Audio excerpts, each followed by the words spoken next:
Hi students. आज हम 10th class का एक टॉपिक स्टार्ट करेंगे जो हमारे एनसीईआरटी का लास्ट चैप्टर है, which is probability. Start with probability. बहुत इंटरेस्टिंग चैप्टर है, आपको मज़ा आएगा एंड स्कोरिंग चैप्टर है। प्लीज़ इस चैप्टर को अच्छे से करना क्योंकि इसमें आप बहुत अच्छे से स्कोर कर सकते हो। Start with probability. What is probability? देखो, प्रोबेबिलिटी का मतलब होता है चांसेस। जैसे मेरे को आज बारिश के आने के 1% चांस है तो हम कहेंगे 99% चांस है जो नहीं आ सकती। तो प्रोबेबिलिटी मतलब चांसेस कि कितने परसेंट चांसेस हैं किसी चीज़ के आने के या किसी चीज़ के ना आने के, राइट? हमने इस चैप्टर में यही पढ़ना है कि प्रोबेबिलिटी है क्या, कैसे हम इवेंट्स की प्रोबेबिलिटीज़ निकालते हैं। तो प्रोबेबिलिटीज़ निकालने के लिए कुछ बेसिक कंसेप्ट्स पहले हम इस वीडियो में पूरे कवर करेंगे। स्टार्ट करते हैं। देखो, प्रोबेबिलिटी का मीन्स हो गया चांसेस। सबसे पहले आप याद रखना, किसी भी इवेंट की प्रोबेबिलिटी अगर आपको निकालनी है तो उसका एक ही फॉर्मूला होता है, number of favourable outcomes divided by total number of outcomes। Number of favourable upon total. यहाँ पे ई का मतलब है इवेंट मतलब जिस इवेंट की प्रोबेबिलिटी आपने कैलकुलेट करनी है उसे इवेंट बोला गया। वो भी हम क्वेश्चंस करेंगे, आपको समझ आ जाएगा।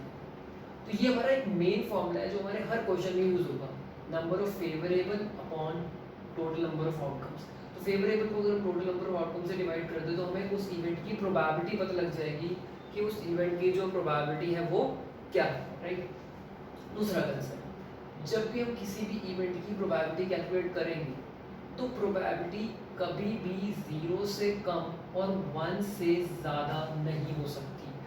0 से कम का मतलब ये हो गया, 0 से लेस देन मतलब नेगेटिव नहीं हो सकती, 1 से ज़्यादा मतलब 1.1 भी नहीं हो सकती, राइट? प्रोबेबिलिटी हमेशा 0 और 1 के बीच में रहेगी। ये इक्वल टू का साइन लगा हुआ है बीच में। इसका मतलब हो गया कि प्रोबेबिलिटी 0 हो सकती है, 1 हो सकती है, लेकिन 0 से कम या 1 से ज़्यादा नहीं हो सकती। प्रोबेबिलिटी के आंसर 0 और 1 के बीच में रहेंगे, लाइक मतलब 0.1, 0.2, 0.9 तक। प्रोबेबिलिटी के क्वेश्चंस के आंसर आप फ्रैक्शन में भी छोड़ सकते हो, बट इतनी बात याद रखना कि वो फ्रैक्शन ऐसी होनी चाहिए जिसका आंसर 0 और 1 के बीच में आना चाहिए। 1 से ज़्यादा या 0 से कम मतलब नेगेटिव में प्रोबेबिलिटी कभी नहीं हो सकती। दूसरी चीज़, दो इवेंट्स की प्रोबेबिलिटी का जो सम होता है ना वो 1 होता है। यहाँ पे ये जो बार लगे नॉट का साइन है, मतलब जैसे मैं कहूँ ये है हमारे विनिंग चांसेस, ये हमारे लूजिंग चांसेस। तो winning plus losing gives us 1, कि अगर हमें किसी दो इवेंट में से एक इवेंट की प्रोबेबिलिटी पता है, मतलब हमें विनिंग चांसेस की प्रोबेबिलिटी गिवन है और लूजिंग की निकालनी है, तो हम क्या करेंगे, 1 में से जो विनिंग चांसेस की प्रोबेबिलिटी आपको गिवन है वो माइनस कर देंगे, तुम्हारे पास लूजिंग की प्रोबेबिलिटी आ जाएगी। मतलब किसी भी दो इवेंट में से आपको डायरेक्ट गिवन होगा क्वेश्चन के अंदर कि एक इवेंट की प्रोबेबिलिटी दे रखी है तो दूसरे इवेंट की हमें निकालनी है। तो जब भी हमें एक इवेंट की दे रखी हो, दूसरे इवेंट की हमें निकालनी हो, तो हम क्या करेंगे, जो भी हमें गिवन होगी, जिस इवेंट की हमें गिवन होगी 1 में से उसको माइनस कर देंगे। तो ये भी हमारा एक फॉर्मूला है जो ज़्यादातर हमारा 1 मार्कर में ज़्यादा यूज होगा। ये भी फॉर्मूला है, ये भी फॉर्मूला है, बट मेन फॉर्मूला हमारा यही है। तो ये तो थे 3 फॉर्मूलेस, कंसेप्ट। अब हम स्टार्ट करेंगे कुछ बेसिक कंसेप्ट जिसमें हम ये समझेंगे कि टोटल नंबर ऑफ आउटकम्स हम कैसे कैलकुलेट करते हैं। चलो स्टार्ट करते हैं। जैसे हम बात करते हैं क्वाइंस के केसेस में, देखो क्वाइंस में क्या होता है, जैसे मान लो 1 क्वाइन है, अगर आपने एक क्वाइन को टॉस किया तो एक क्वाइन में सबको पता है हेड और टेल, दो ही आउटकम्स होते हैं, हेड और टेल। तो एक क्वाइन में टोटल आउटकम्स कितने होते हैं, 2, हेड और टेल। ये तो बात हुई एक क्वाइन की जो सबको पता है, लेकिन मेन हमें समझना है एक तो 2 क्वाइंस का केस, कि 2 क्वाइंस में टोटल आउटकम्स कितने होते हैं। देखो, अगर आपको क्वेश्चन में ये बोला है 2 क्वाइंस को हमने टॉस करा है साइमल्टेनियसली, मतलब एक साथ, या ऐसे बोले एक क्वाइन को 2 बार टॉस करा है, बात एक ही है। या कह लो एक कॉइन को 2 बार टॉस करा है या 2 कॉइन्स को एक साथ टॉस करा है, बात एक ही है, मतलब वो 2 कॉइन्स की बात कर रहा है। तो 2 कॉइन्स में टोटल आउटकम कैसे बनाते हैं, इनके पीछे ना एक ट्रिक्स होती है, याद रखना उनके बीच में सैंपल स्पेस कैसे बनाते हैं। 2 बार हेड लिखना, 2 बार टेल, फिर हेड टेल। इस क्वेश्चन का मतलब ये हो गया कि जब हमने 2 कॉइन्स को एक साथ टॉस किया, क्या पता दोनों पे हेड आया हो सकता है फर्स्ट पे हेड सेकंड पे टेल आया हो सकता है फर्स्ट पे टेल सेकंड पे हेड आया हो सकता है दोनों पे ही टेल आया हो। तो ऐसे करके हम आउटकम्स बना सकते हैं। तो 2 हेड 2 टेल, हेड टेल, ऐसे करके हम क्या बना सकते हैं, आउटकम्स। इन आउटकम्स को ना हम सैंपल स्पेस भी बोलते हैं, right the sample space. Sample space का मतलब वही आउटकम्स बनाओ। कई बार आपको 1 मार्क में सिर्फ इतना ही क्वेश्चन पूछ लेता है कि इतने कॉइन्स को हमने टॉस करा तो उनके आउटकम्स मतलब सैंपल स्पेसेस बनाओ, मतलब हमें सिर्फ ये चीज़ बना के दिखा देंगे। ये तो बात होगी 2 कॉइन्स। अब चलते हैं हम 3 कॉइन्स के केस में। मान लो अगर आपने 3 कॉइन्स को टॉस करा है एक साथ, या एक कॉइन को 3 टाइम्स टॉस करा है, तो टोटल आउटकम्स कितने बनते हैं। तो सोचो टोटल आउटकम्स कितने बनेंगे। आपको एक सिंपल तरीका बताता हूँ कि जब भी हम टोटल निकालते हैं ना, तो हमेशा याद रखना मल्टीप्लाई करते हैं। कैसे देखो, यहाँ पे बात कितने कॉइन्स की हो रही थी, 2 कॉइन्स की। 2 कॉइन मतलब एक कॉइन और 2 कॉइन। भाई एक कॉइन में भी आपके पास 2 आउटकम होंगे, हेड और टेल, दूसरे कॉइन में भी 2 आउटकम होंगे, हेड और टेल। तो दोनों को हमने मल्टीप्लाई करा, कितना बन गया 4। तो इसका मतलब 2 कॉइन्स के केस में हमेशा टोटल आउटकम जो बनते हैं वो 4 बनते हैं। 3 कॉइन्स में देखो 1 2 और 3, अभी 3 कॉइन्स हैं, फर्स्ट कॉइन में भी 2 आउटकम है, सारे कॉइन्स में 2 आउटकम्स होते हैं। अगर मैं इनको मल्टीप्लाई कर दूँ, 2 2 4 2 8, तो इसका मतलब 3 कॉइन्स पे जो टोटल पॉसिबिलिटीज बनती हैं, जो टोटल आउटकम्स बनते हैं, वो बनते हैं 8। और 8 कैसे बनते हैं वो भी समझो। पहले फर्स्ट कॉइन में 4 टाइम्स हेड और 4 टाइम्स टेल लिख देना। फिर आप क्या करोगे, 2 2 कर दोगे, मतलब अगले कॉइन्स के लिए है 2 बार हेड 2 बार टेल, फिर 2 बार हेड 2 बार टेल, फिर सिंगल सिंगल कर देना, head tail head tail head tail head tail. तो ये एक तरीका होता है, 4 बार हेड 4 बार tail, head head tail tail head head tail tail, फिर एक हेड एक टेल एक हेड टेल टेल करते जाना, आपके पास पॉसिबिलिटीज बनती जाएंगी। अब 3 कॉइन्स के आगे 4 कॉइन्स, वैसे 4 कॉइन के आने के चांसेस नहीं होते, लेकिन फिर भी है तो कोई दिक्कत नहीं है। 4 कॉइन्स आएंगे तो एक 2 और ऐड हो जाएगा, तो 2 2 द 4 2 8 2 16 बन जाएंगे। उसमें फिर आप पहले 4 हेड 4 टेल, फिर 8 हेड 8 टेल, फिर 4 हेड 4 टेल, फिर 2 हेड 2 8 टेल, फिर 1 हेड 1 टेल करके बना सकते हो। पैटर्न यही चलता है, लेकिन आपको मैक्सिमम जो आएगा 1 कॉइन 2 कॉइन्स या 3 कॉइन्स का ही आएगा। तो ये थे हमारे कॉइन्स के केसेस में कैसे हम आउटकम्स बनाते हैं, ये आने चाहिए क्योंकि इसी के बेस पर हमारे क्वेश्चंस चलते हैं।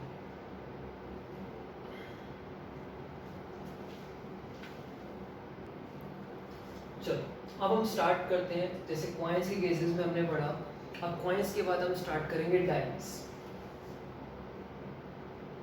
जैसे आपको पता है सिंगल डाई, जो हम लूडो खेलते हैं उसमें जो डाई होती है हमारी, तो सिंगल केस में हमारे पास टोटल डाइस में कितने होते हैं, 6 आउटकम्स होते हैं। ऐसे यहाँ पे हम बात करेंगे 2 डाइस का, क्योंकि सिंगल डाई में तो सबको पता है सिंगल पे 6 होते हैं, 1 से लेकर 6 तक, 1 2 3 4 5 6। बट 2 डाइस के केस में टोटल आउटकम्स कितने होते हैं। जैसे देखो एक डाई है, एक डाई में 6 है, दूसरी डाई में भी कितने होंगे, 6 होंगे। तो अगर मैं 6 और 6 को मल्टीप्लाई कर दूँ तो कितना आ जाएगा, 36 आ जाएगा। तो 2 डाइस के केस में हमेशा याद रखना टोटल आउटकम्स जो होते हैं वो 36 होते हैं, राइट। अब कैसे बनते हैं वो समझो, इसका पैटर्न समझो। 1 2 3 4 5 और 6, मतलब 1 से लेकर 6 तक आप क्या करोगे, पहले ऐसे 6 टाइम्स काउंटिंग लिख दोगे। ये मैं आपको आउटकम्स बनाना सिखा रहा हूँ। 1 से लेकर 6 तक आप 6 टाइम्स ऐसे लिख दोगे, 5 6। तो ऐसे करते करते आपको 6 टाइम्स लिखना है। ये हमारे हो गए 5 टाइम्स, ये हो गए हमारे 6 टाइम्स। 6 टाइम्स आप लिख दोगे, राइट। अब पैटर्न समझो। फर्स्ट केस में आप क्या करोगे, 1 1 1, एक पैटर्न बनेगा 1 1 1, ये कॉमास है बीच में, फिर ऐसे 2 2 2, फिर ऐसे ही 3 3 3, ऐसे ये 4 4 4 4, ऐसे 5 5 5 5 5 5, ऐसे 6 6 6 6 6। तो आप कोशिश करना इनको ऐसे ब्रैकेट्स में रख देना, जैसे हम कोऑर्डिनेट्स बनाते हैं ना, ऐसे इनको कोऑर्डिनेट्स की फॉर्म में, ब्रैकेट्स की फॉर्म में हम रखते हैं।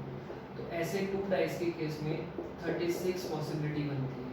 तो ये जो हमारी बनी, ये टोटल 36 पॉसिबिलिटीज़ हैं, राइट। तो ये आने ज़रूरी है क्योंकि इसी के बेसिस पे आप क्वेश्चंस को कवर अप कर सकते हैं। तो ये था हमारा 2 डाइस का केस। ऐसे हमारे पास एक कंसेप्ट होता है कार्ड्स का। जैसे हम लोगों को पता है 52 प्लेइंग कार्ड्स होते हैं ताश के पत्ते। कईयों ने खेली होगी, कईयों को पता भी होगा। चलो जिन्होंने नहीं खेली कभी, कोई बात नहीं, आप खेल लेते हैं। देखो 52 कार्ड्स में से याद रखना 26 रेड कार्ड होते हैं, 26 ब्लैक कार्ड्स होते हैं। 26 रेड, 26 ब्लैक। अब 26 को भी 4 के 4 सूट्स में डिवाइड करें। सूट्स मतलब एक तरह से पार्ट्स में डिवाइड कर रखा है। रेड सूट में हमेशा याद रखना, देखो जो डायमंड के होते हैं और जो हार्ट के कार्ड्स होते हैं ना, हार्ट और डायमंड रेड होते हैं, हार्ट कभी काला नहीं हो सकता, ठीक है ना। तो डायमंड और हार्ट के जो कार्ड्स होते हैं वो हमेशा रेड होते हैं, इसलिए रेड सूट में आते हैं। एक होते हैं स्पेड्स, स्पेड्स बोलते हैं, स्पेड्स। एक होते हैं क्लब्स। तो स्पेड्स और क्लब्स हमेशा ब्लैक सूट में आते हैं क्योंकि ये ब्लैक कलर के होते हैं। देखो कार्ड में कभी देखना 1 नंबर कभी नहीं होता, 2 से स्टार्ट होते हैं। कार्ड के नंबर हमेशा 2 से स्टार्ट होते हैं। तो 2 3 4 5 6 7 ऐसे करते करते 10 तक हमारे नंबर्स होते हैं। फिर एंड में जैक, किंग, क्वीन और एस। तो ऐसे हमारे सारे सूट्स में 2 से लेकर 10 तक नंबर्स होते हैं। एक जैक, एक क्वीन, एक क्वीन और एक एस होता है। तो ये अगर हम सारे काउंट कर लें तो ये 13 कार्ड्स बनते हैं। तो ऐसे सब में होते हैं। अब एक और चीज़ याद रखना, ये जो जैक, किंग और क्वीन होते हैं ना, जैक, किंग और क्वीन, इन्हें हम फेस कार्ड्स बोलते हैं। क्योंकि कभी कार्ड्स लेकर देखना, इनके ऊपर ना फेसेस बने होते हैं, इसलिए इनको ना फेस कार्ड बोलते हैं। एस को कभी फेस कार्ड नहीं बोलते। और देखा जाए तो ये 10 से लेकर एस तक, 10 jack, king, queen, ace are called honourable cards. Honourable cards मतलब थोड़े हाईएस्ट कार्ड्स होते हैं, लेकिन जैक, किंग और queen are called face cards. तो कई बार में बोला होता है फेस कार्ड्स की प्रोबेबिलिटी निकालो, तो हमें पता होना चाहिए क्वेश्चन के अंदर कि फेस कार्ड्स कितने होते हैं। तो एक सूट में ये 3 फेस कार्ड हो गए, हमारे पास 4 सूट है, तो 3 इसमें भी होंगे, 3 इसमें भी होंगे, 3 इसमें भी होंगे, 3 4 12, इसका मतलब 12 फेस कार्ड हो गए। तो ऐसे ही हमारे जो 13 कार्ड्स होते हैं ना, वो सारे सूट्स में होते हैं। तो ये कार्ड्स का कंसेप्ट है, डाइस का कंसेप्ट है और हमारा कॉइन्स का कंसेप्ट है। यही 2-3 कंसेप्ट्स हैं। बाकी अब जब हम क्वेश्चंस करेंगे अपनी नेक्स्ट वीडियो में, उसमें आपको चीज़ें समझ आएंगी कि कैसे हम क्वेश्चंस को सिंप्लीफाई करते हैं। तो अब मिलते हैं हम लोग अपनी नेक्स्ट वीडियो में क्वेश्चंस के साथ।